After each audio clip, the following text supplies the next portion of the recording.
Come with me while we cook with strangers and learn about their lives together. My name is Anand, and this is Kindred Kitchen. Tell me your story.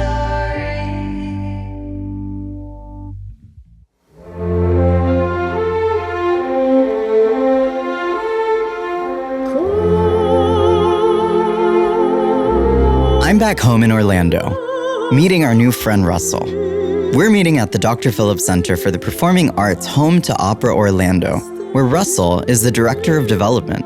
He spent his life working in the arts, not just getting performances onto the stage, but also making sure the arts are accessible to the community. He runs outreach programs, organizes performances away from the theater, and even creates direct, personal connections between artists and art lovers.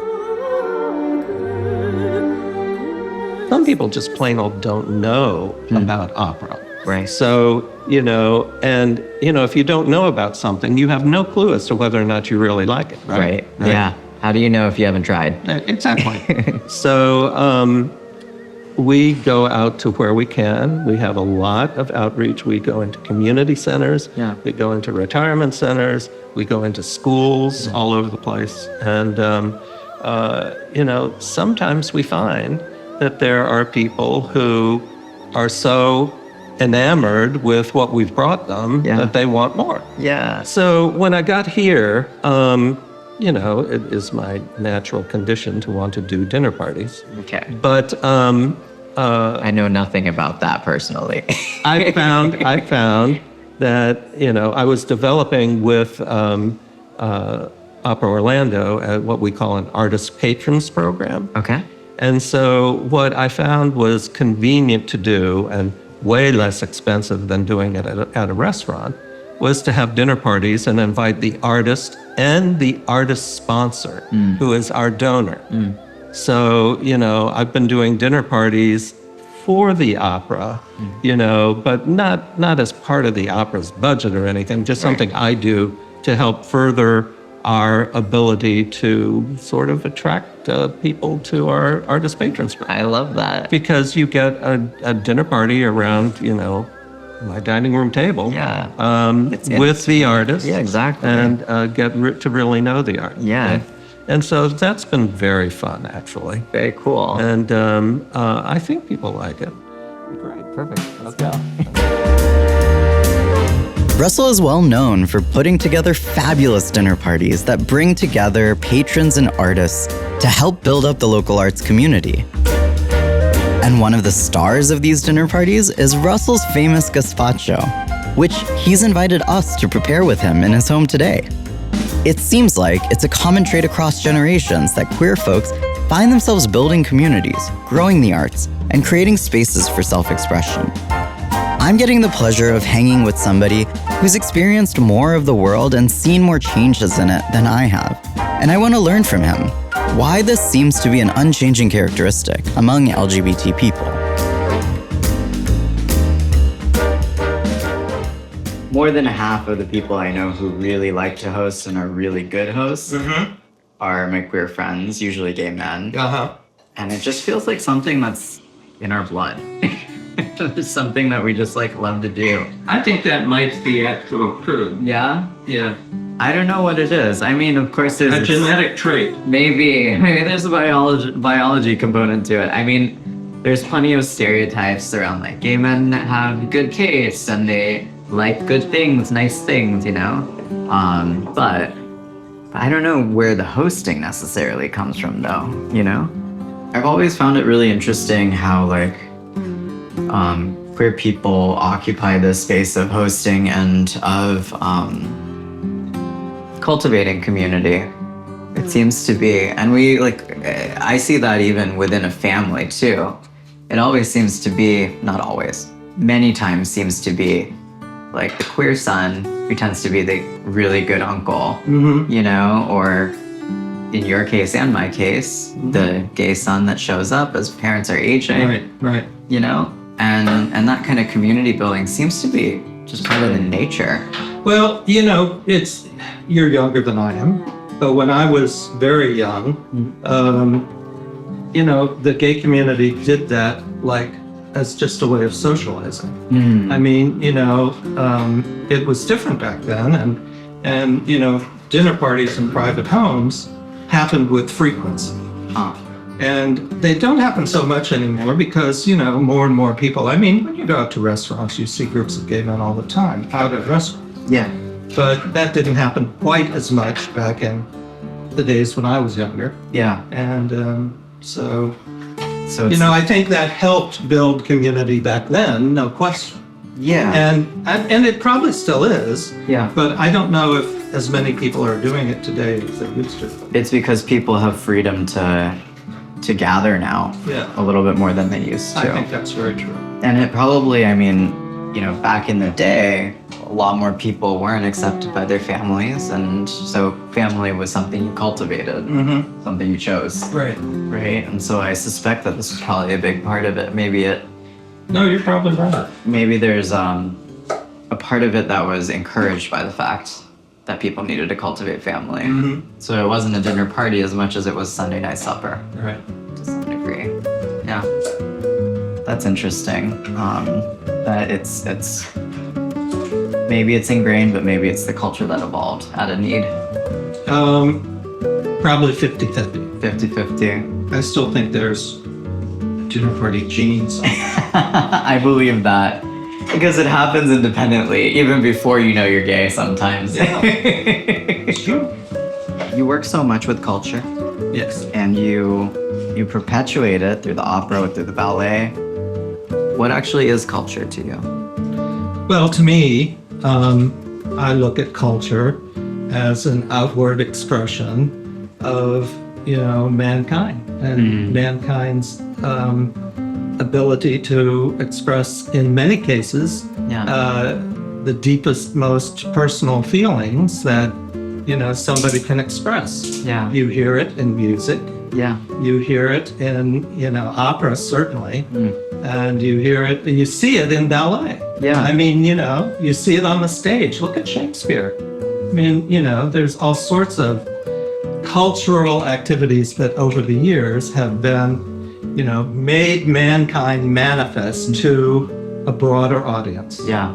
And made people think about what they were seeing and impacting their own lives sometimes in profound ways. It's an interesting feeling I'm having when thinking that where people are becoming more, they're Mainstream. Yes, it is, and that's a great thing because It's it a means great that thing. there That's the are way it more should be. rights, there are more.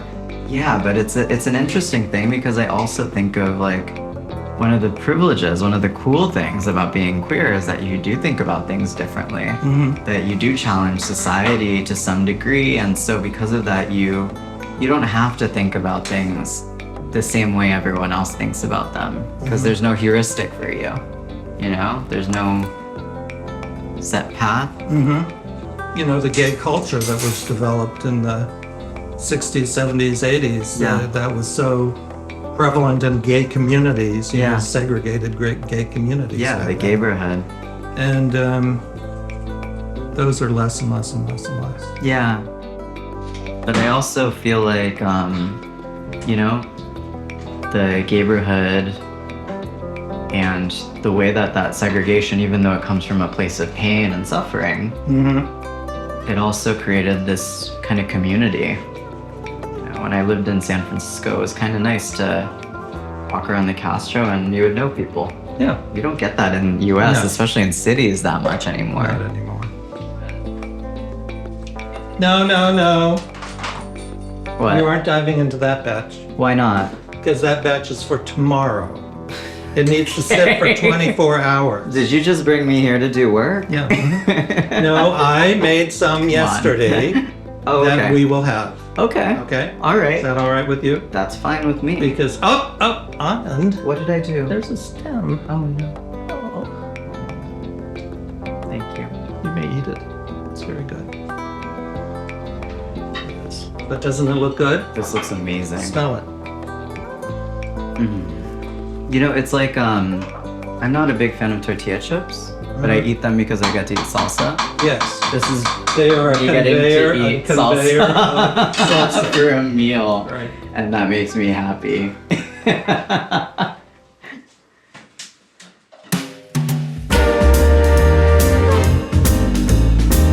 The world has become more welcoming to LGBT people over time, and with that acceptance, the segregation of neighborhoods and the need for safe spaces has become less critical. Luckily, many don't need to find a chosen family due to loss of their birth family anymore, and yet, queer people still build community.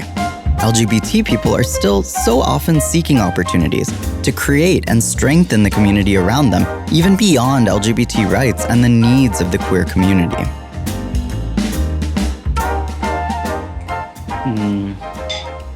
It's so good. It's so fresh. And it's not, No, that's the thing about it. It's always fresh and tastes good. And yeah. when people like it, I've given out the recipe twice in the past 2 weeks from people who've attended dinner parties and wanted gazpacho. You know, With this recipe. it's tangy, but it's not overly acidic. I was thinking with all the tomatoes and with everything, that would be really acidic. Not at all. This is great. And that crab meat really suits it.